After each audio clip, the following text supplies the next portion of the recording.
नमस्कार dear students, स्वागत है आपका अपने YouTube channel Kishan science classes में। 12th फिजिक्स की क्लास में आज हम पढ़ने वाले हैं कि यदि समांतर प्लेट संधारित्र की धारिता बढ़ाए तो किस प्रकार बढ़ाए। तो देखिए, हमने पढ़ा था कि कोई चालक प्लेट अपने पास में A है और इस चालक प्लेट A के पास में यदि कोई अन्य समान आकार की चालक प्लेट B लेकर आते हैं तो जाहिर सी बात है, और इसे बैटरी से जोड़ते हैं तो एक प्लेट इलेक्ट्रॉन त्यागती है और दूसरी प्लेट इलेक्ट्रॉन ग्रहण करती है, और इस प्रकार से इन दोनों के मध्य एक नियत विद्युत क्षेत्र उत्पन्न होता है और इसके विभव में प्लेट ए के विभव में कमी हो जाती है, और कमी होने के कारण प्लेट ए की धारिता बढ़ जाती है, अर्थात एक चालक की धारिता हमने बढ़ाई। लेकिन अब यदि हमें धारिता और मात्रा में बढ़ानी है, किसी समांतर प्लेट संधारित्र की धारिता बढ़ानी है, तो क्या करें? तो इनके बीच में, इन प्लेटों के बीच में हम परावैद्युत पदार्थ भर देते हैं। और हमने पिछले वीडियोज में पढ़ रखा है कि परावैद्युत पदार्थ क्या होते हैं। तो वे पदार्थ जो विद्युत क्षेत्र की अनुपस्थिति में कुचालक की भांति व्यवहार करते हैं, कुचालक ही होते हैं, लेकिन जब इन पे कोई विद्युत क्षेत्र में रख देते हैं तो इनमें ध्रुवण अवस्था पाई जाती है, ये ध्रुवित होते हैं और एक सरेख मात्रा में ये एक सीधी विद्युत क्षेत्र के रूप में व्यवस्थित हो जाते हैं। इन पदार्थों को क्या बोलते हैं? परावैद्युत पदार्थ। तो आज हम पढ़ने वाले हैं समांतर प्लेट संधारित्र की प्लेटों के मध्य यदि परावैद्युत पदार्थ की पट्टी रख दी तो संधारित्र की धारिता पर क्या प्रभाव पड़ेगा। तो देखिए, लिखेंगे समांतर प्लेट संधारित्र, समांतर प्लेट संधारित्र की प्लेटों के मध्य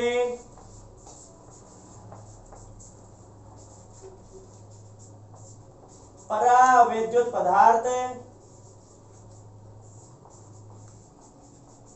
जैसे कागज, अभ्रक या मोम रखने पर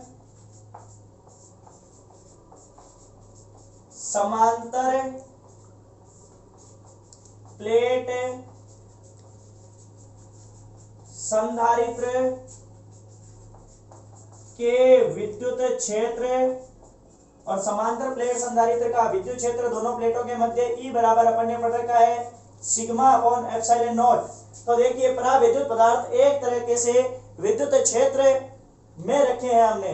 तो देखो, विद्युत क्षेत्र में रखने पर समांतर प्लेट संधारित्र के विद्युत क्षेत्र से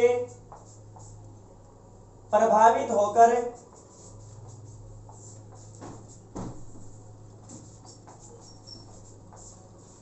ध्रुवित हो जाते हैं। तो देखिए, परावैद्युत पदार्थ है वो क्या हो जाते हैं भाई? ध्रुवित हो जाते हैं। यानी कि देखो, जिस तरफ समांतर प्लेट संधारित्र की धन प्लेट है उधर ऋणावेश, और जिस तरफ ऋण प्लेट है उस तरफ क्या व्यवस्थित हो जाता है भाई? धन आवेश व्यवस्थित हो जाता है। तो अपन यहां से लिखेंगे ध्रुवित हो जाते हैं। अब देखो, समांतर प्लेट संधारित्र क्या विद्युत क्षेत्र था? वो प्लस से माइनस की ओर था, लेकिन परावैद्युत पट्टी का विद्युत क्षेत्र है वो मान लेते हैं कहाँ? माइनस से प्लस की ओर, क्योंकि इधर तो क्या है भाई? सॉरी, माइनस से प्लस से माइनस की ओर, तो यहाँ माइनस से किसकी ओर? क्योंकि परावैद्युत पट्टी का इधर धनावेश है और इधर क्या है? ऋणावेश है, तो ध्रुवित हो जाते हैं। अब लिखेंगे परावैद्युत पट्टी के द्विध्रुव कण आपस में अपने विद्युत क्षेत्र को निरस्त कर लेते हैं। अब निरस्त क्यों किया? क्योंकि द्विध्रुव है, यानी कि एक तो है धनावेश एक तरफ, दूसरी तरफ क्या है? ऋणावेश। अब देखो, इस तरीके से पट्टी बनी हुई है, तो ये अकेला अणु तो अपने विद्युत क्षेत्र को क्या कर लेता है? निरस्त। लेकिन अब ये पट्टी बन गई तो इधर तो सारे क्या हो गए? धन आवेश, और इधर सारे क्या हो गए? ऋण आवेश। तो ये एक चालक की भांति व्यवहार करेगा, और जब चालक की भांति व्यवहार करता है तो जाहिर सी बात यह है इसका तो पृष्ठीय आवेश घनत्व है, इधर प्लस है तो ये हो जाएगा सिग्मा प्लस पी और यहाँ मान लेता हूं माइनस सिग्मा पी। तो यहां से लिख सकते हैं, निरस्त कर लेते हैं, जबकि संपूर्ण पट्टी के कारण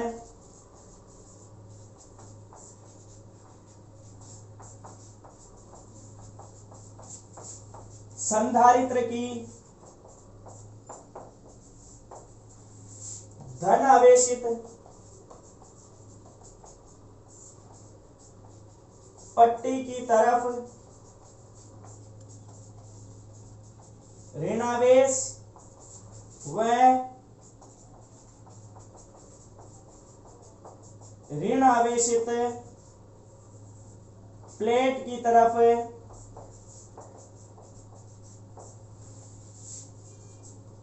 धनावेशित या धनावेश व्यवस्थित हो जाता है।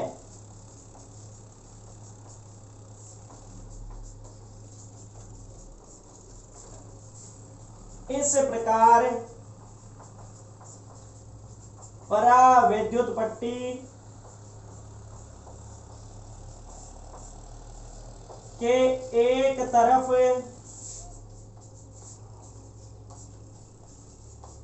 पृष्ठीय आवेश घनत्व प्लस सिग्मा पी व दूसरी तरफ पृष्ठीय आवेश घनत्व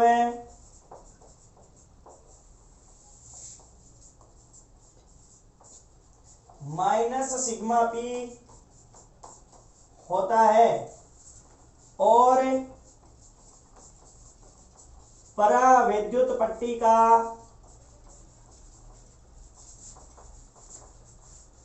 विद्युत क्षेत्र EP is equal to sigma P upon epsilon naught संधारित्र के पहले के विद्युत क्षेत्र के विपरीत दिशा में होता है। देखिए संधारित्र का विद्युत क्षेत्र था बाएं से दाएं की ओर, लेकिन पट्टी का विद्युत क्षेत्र है वो दाएं से बाएं की ओर। यहाँ पट्टी पर माइनस सिग्मा पी और यहाँ प्लस सिग्मा पी पृष्ठीय आवेश घनत्व है। तो अब देखिए मैं लिख सकता हूं परिणामी विद्युत क्षेत्र, यदि मैं इसको E1 मानूं तो मेरे पास में हो सकता है E माइनस EP। और देखिए E1 is equal to E, तो E का मान अपने पास में था सिग्मा अपॉन एप्सिलॉन नॉट, तो sigma upon epsilon naught minus EP, तो EP की जगह है sigma P upon epsilon naught. और E का मान यदि निकाला जाए तो दोनों का लघुत्तम ले लो एप्सिलॉन नॉट, तो सिग्मा माइनस सिग्मा P, समीकरण नंबर 1। अब देखिए परावैद्युतांक की परिभाषा से तो हमने पढ़ रखा है E1 is equal to E upon epsilon R, यानी कि माध्यम की विद्युतशीलता। तो देखिए यहां से यहां हो जाएगा अपने पास में E का मान क्या है भाई, सिग्मा अपॉन एप्सिलॉन नॉट, तो सिग्मा अपॉन एप्सिलॉन नॉट और यहाँ एप्सिलॉन R था ही था।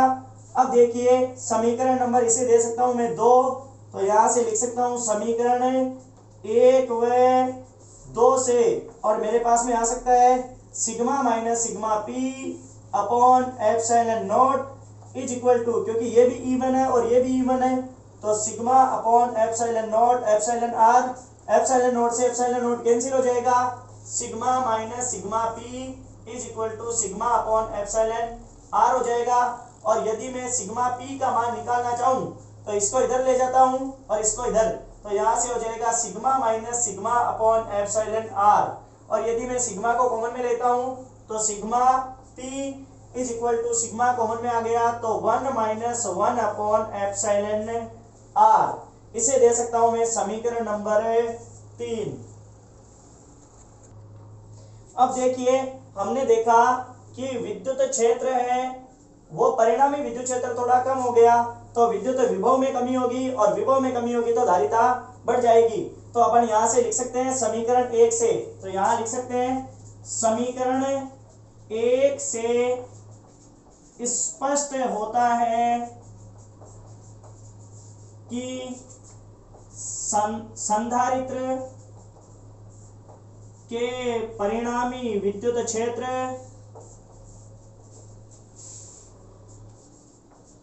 में कमी होने के कारण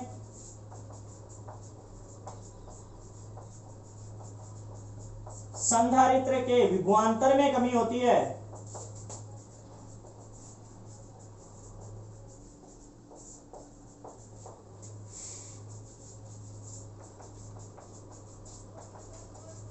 और संधारित्र की धारिता बढ़ जाती है।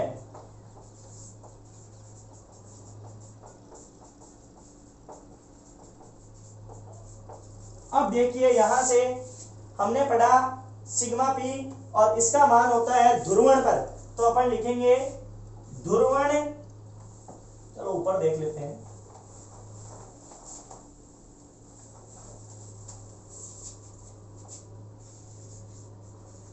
ध्रुवण व परावैद्युत पट्टी के पृष्ठीय आवेश घनत्व, परावैद्युत पट्टी के पृष्ठीय आवेश घनत्व, पृष्ठीय आवेश घनत्व का मान समान होता है। ध्रुवण था P, इसका मान होता है वो होता है ध्रुवण प्रवृत्ति काई E और E1, और E1 का मान यहां से और इस लाइन से अपन लिख सकते हैं सिग्मा P। तो ये लो जी, मैंने लिख दिया सिग्मा P, और E1 का मान मैं यहां से लिख सकता हूं। तो देखिए, या यहां से भी लिख सकते हैं sigma upon epsilon naught epsilon r। तो समीकरण 2 से, तो यहां से लिख सकते हैं अपन समीकरण 2 से, और समीकरण 2 से अपने पास में आ सकता है काई E1 का मान अपने पास में sigma upon epsilon naught epsilon r, sigma upon epsilon naught epsilon r is equal to sigma P, और सिग्मा P का मान यहां से आ सकता है अपने पास में समीकरण नंबर 3 से, तो यहां लिखा जा सकता है समीकरण नंबर 3 से। तो देखो काई E और sigma upon epsilon naught epsilon r is equal to, देखो सिग्मा -1 अपॉन एप्सिलॉन r। और अब देखिए, यहां से इसको जब सोल्व करते हैं तो अपने पास में आ जाता है काई E, सिग्मा से sigma cancel, upon epsilon naught epsilon r, और यहां से आ जाता है एप्सिलॉन r -1 और अपॉन में एप्सिलॉन r, या मैं इसको ऐसा लिख सकता हूं chi E is equal to epsilon r -1 upon epsilon r, and ये मल्टीप्लाई में आ जाता है। अब देखिए, एप्सिलॉन r से एप्सिलॉन r कैंसिल, और काई E यानी कि ध्रुवण प्रवृत्ति वो, और एप्सिलॉन नॉट एप्सिलॉन r -1 ये अपने पास में ध्रुवण प्रवृत्ति और विद्युतशीलता और पदार्थ की विद्युतशीलता दोनों में संबंध हो गया। अर्थात जितना पदार्थ ध्रुवित होगा, चालक की धारिता यानी कि जितना जल्दी या तेज गति से पदार्थ ध्रुवित होगा परावैद्युत पदार्थ, उतनी ही तेज गति से इस संधारित्र की धारिता बढ़ती जाएगी और हमें अधिक धारिता का संधारित्र प्राप्त होगा।